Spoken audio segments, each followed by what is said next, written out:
So this is the 2.2 booklet for year 10.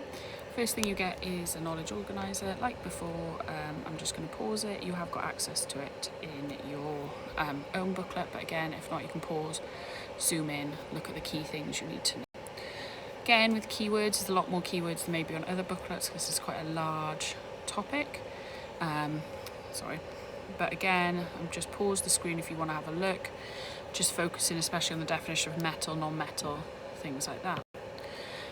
Core knowledge questions, like before, they do get progressively harder. Things like knowing the definition of isotope ion is really important.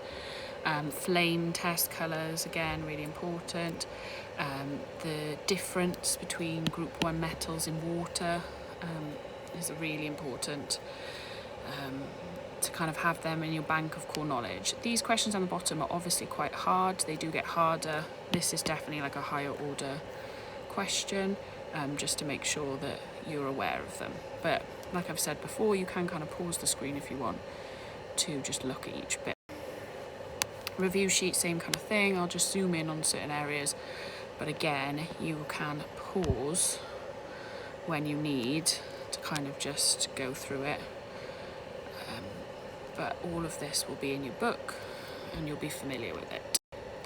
So first question, you can see straight away I've done a little bit of labelling of the periodic table. So I've labelled the groups and I've also labelled the periods to make sure that I don't get it mixed up. So give the letter of the element found in group 0, period 2. So I'll tell you what might have been quite useful is to do it this way as well. 1, 2, 4, 5.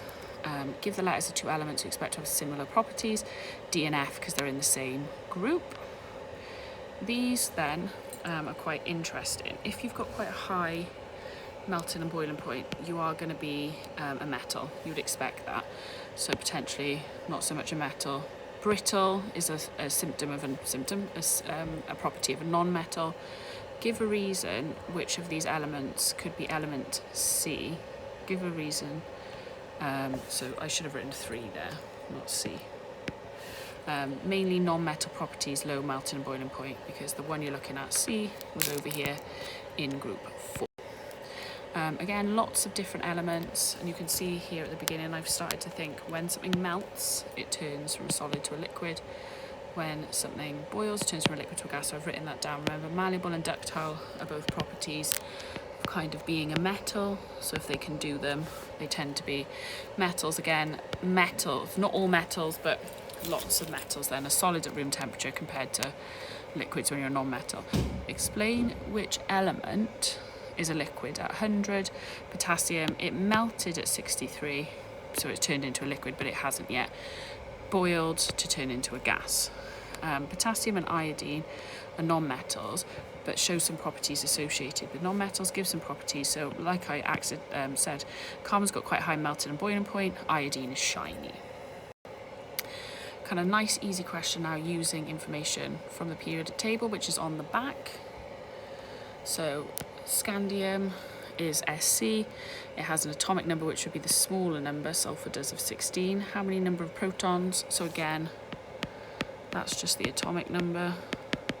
Number of neutrons would be the mass number minus the atomic number. So these are all things you can capture from the periodic table.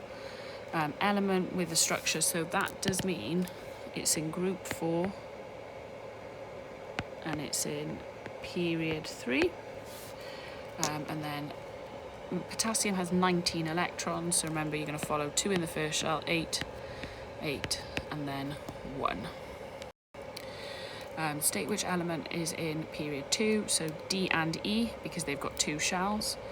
State which element A or E is atomic number of 15, so you're counting the electrons, so that would be B, because it's got 15. Aluminium is represented by that, so straight away I'd be circling that, go in.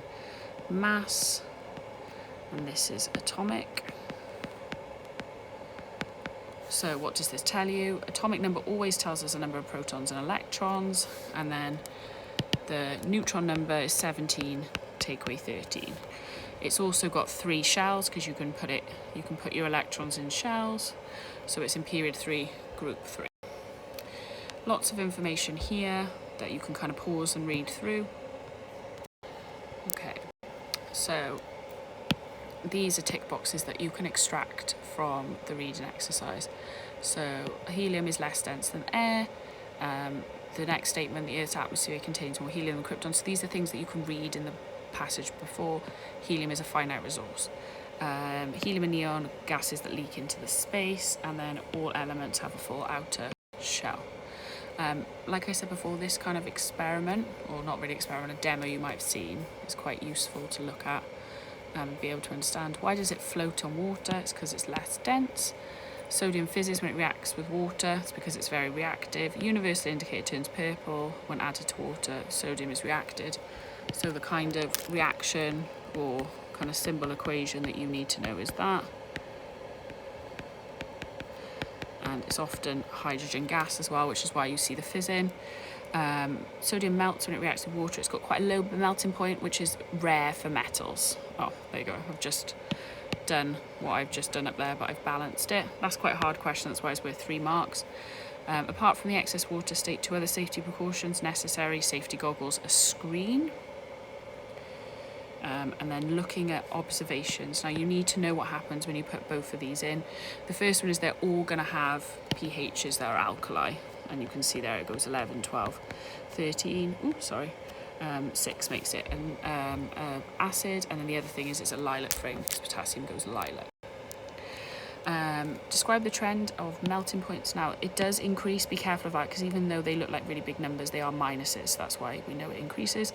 Which one has the lowest melting point? Fluorine. Okay, again, that's kind of a trick question because people will think it's something up here because there's big numbers, but they're negative numbers. Trend lines, you want to try your best to fit them through, and that means that you can kind of see where acetine would be. And then give the name of the element, which is a liquid at minus 70. So at 100, it turns from a solid to a liquid, but then it hasn't yet turned to a gas. Use the information in the table to give the letter which represents bromine. This is because it's Z, because it reacts with iodine, which is less reactive, but it doesn't react with chlorine. Halogens, again, question down here. Use your knowledge of electron structure to explain why halogens react in a similar way. They're all in the same group. They are all in group 7.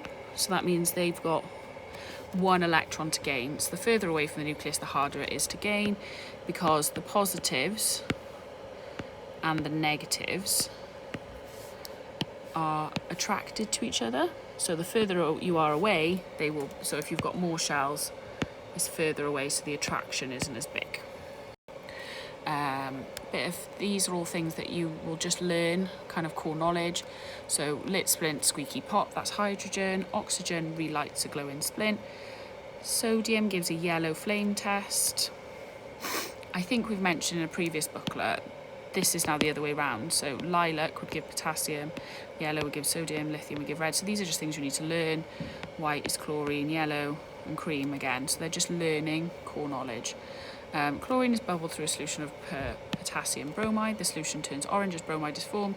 It's because chlorine is more reactive, so chlorine's stealing away the potassium. And there's a balanced simple equation again, 3 marks, because it is quite hard.